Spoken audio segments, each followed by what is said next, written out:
bienvenue sur Africa 2040, à la une de l'actualité africaine cette semaine. Gabon.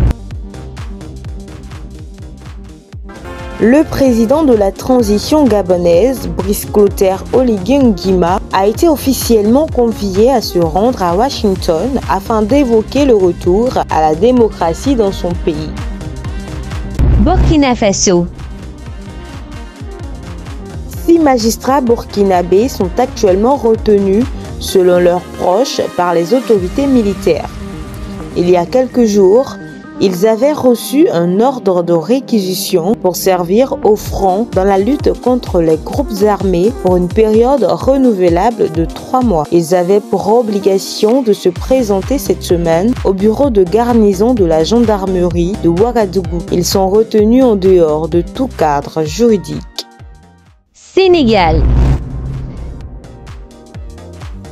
Le président sénégalais Bassirou Diomaye Faye a appelé mercredi à des mesures de redressement appropriées pour la presse nationale, selon un communiqué du gouvernement, au lendemain d'une grève des médias qui estime que la liberté de la presse est menacée au Sénégal.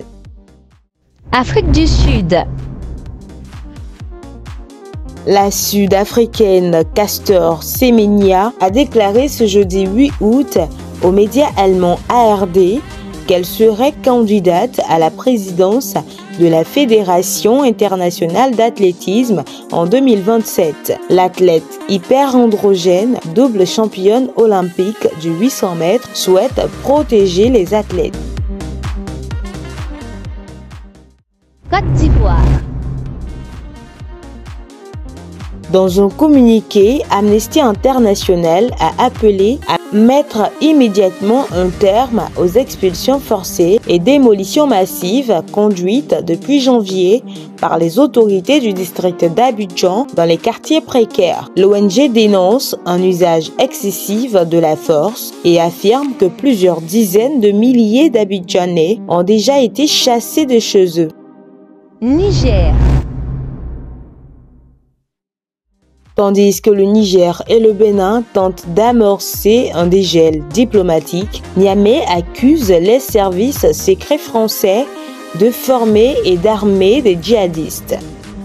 Est-ce une manœuvre pour forcer Cotonou à prendre ses distances avec Paris? À l'international. L'OMS a alerté jeudi que d'autres cas importés de Mpox, anciennement variole du singe, étaient susceptibles d'être détectés prochainement en Europe. Une déclaration qui intervient peu après le signalement en Suède d'un premier cas de variant plus contagieux et dangereux de cette maladie qui a fait au moins 548 morts depuis le début de l'année en RD Congo, le pays le plus touché.